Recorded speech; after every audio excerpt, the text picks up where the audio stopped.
திடீர்னு நைட்டு தூங்கினாங்க காலையில எந்திரிக்கல, massive attack. வீட்டுல வந்து இருக்கிற பெரியவங்க ஒரு ஹஸ்பண்ட் வேலைக்கு அனுப்புறதுக்கோ இல்ல ஃபேமிலி மெம்பர்ஸ் அனுப்புறதுக்கு கூட பயப்படுறாங்க. இன்னைக்கு என் கிளினிக் வந்தாங்க, 42 வயதான தன் தம்பி வந்து மாரடைப்புல இறந்துட்டாங்க. என் கணவருக்கு வந்துருமோன்னு பயம், இந்த பயம் அதிகமா இருக்குன்னு சொன்னாங்க. நான் அப்ப சொன்னேன், எல்லாரும் தன்னோட கணவரோ மனைவியோ வீட்டுல இருக்க பெரியவங்க வீட்டை விட்டு வெளியே போறாங்க, குழந்தைகள்ல இருந்து பெரியவங்க வரைக்கும். பீட்ரூட் ஜூஸ் வந்து கொஞ்சம் இஞ்சி, பாதி லெமன், கேரட், ஒரு பாதி பீட்ரூட், சர்க்கரை நோயாளிகள் இருந்தா பாதி பீட்ரூட், பெரியவங்களா இருந்தா ஒரு முழு பீட்ரூட் போட்டுக்கலாம். பீட்ரூட் அண்ட் கொஞ்சம் சுகர் போட்டு ஒண்ணா அடிக்கணும்.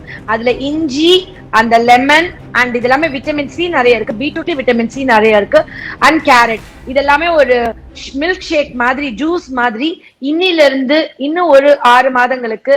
அதாவது நம்ம எல்லாத்துக்கும் மருந்து சாப்பிடலாம், ஆனா இருதய சதைகள் அந்த மசில்ஸ்க்கு வந்து நம்ம சாப்பிட முடியாது. அதுக்கு எதுவும் இதுவும் கிடையாது. ஒரு தடவை ஹார்ட் வந்து போச்சுன்னா, தோய்வடைஞ்சிச்சுன்னா புது ஹார்ட் தான் டிரான்ஸ்பிளான்ட் பண்ணணும். ரத்த குழாயில அடைப்பு இருந்தாதான் அந்த பிளட் கிளாட்டை நம்ம ரிமூவ் பண்ணிட்டு ஸ்டண்ட் வைக்கலாம். ஆனா ஹார்ட்டோட மசில்ஸ்க்கு என்ன மருந்து? எப்பயுமே விலை மலிவா இருக்கிறத நம்ம மக்கள் வந்து ரொம்ப அலட்சியப்படுத்துவாங்கன்றது இன்னைக்கு தெரிஞ்சுக்கிட்டேன். அவங்க பீட்ரூட் அப்படின்னு கேட்டாங்க. ஏன்னா அது வந்து பீட்ரூட் விலை கம்மியா இருக்குன்றத விட அதோடைய மருத்துவ பயன்கள், அதோடைய அருமை வந்துட்டு அவ்வளவு பீப்புள்ஸ்க்கு தெரியலையோ அப்படின்றது எனக்கு ரொம்ப ஆதங்கமா இருந்தது. ஹார்ட் மசில்ஸ் பத்தி நிறைய பேருக்கு அவேர்னஸே கிடையாது. ஹார்ட் மசில்ஸ் எப்படி ஸ்ட்ராங் பண்ணலாம், பீட்ரூட் நன்மைகள் என்ன, அதை பத்தி நிறைய பேருக்கு தெரியல. இன்னும் கொஞ்சம் தெளிவா சொல்லுங்க. ஆக்சுவலி பீட்ரூட் ஜூஸ் குடிச்சிட்டு எக்கோ எடுக்கும் பொழுது 13% ஹார்ட்டோட மசில்ஸ் வந்து இம்ப்ரூவ் ஆகுதுன்னு சொல்லி ஆய்வு கண்டுபிடிச்சு.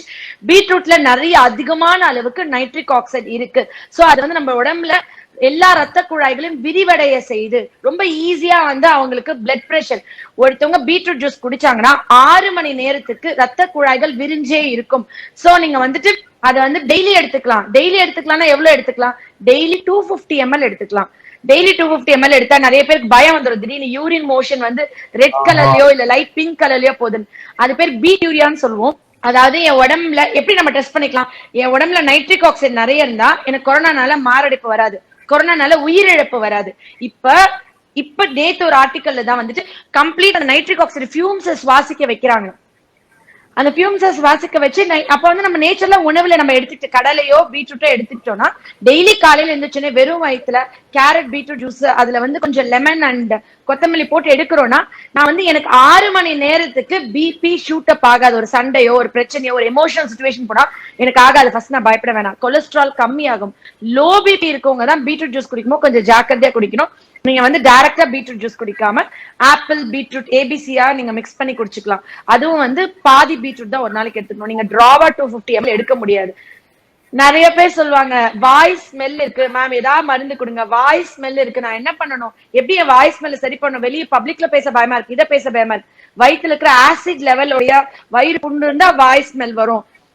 அப்ப அந்த ஆசிட் பேலன்ஸ் நீங்க சரி பண்ணணும்னு சொல்லுவோம். ஆனா இயற்கையா இது வரைக்கும் யாரும் டிப்ஸ் சொல்லிருக்குமா டாக்டர்ஸ் அப்படின்னு பாத்தீங்கன்னா, வாய் ஸ்மெல் இருக்கிறவங்க ரெகுலரா பீட்ரூட் ஜூஸ் குடிச்சு பாருங்க, உங்களுக்கு வாய் ஸ்மெல் கம்ப்ளீட்டா கியூர் ஆகும். ஏன்னா அந்த ஆசிட் பேலன்ஸ் அது கம்ப்ளீட்டா ரெகுலேட் பண்ணிட்டு உங்களுக்கு வந்து அந்த வாய்ஸ் துர்நாற்றமே இல்லாம ஆக்கும்.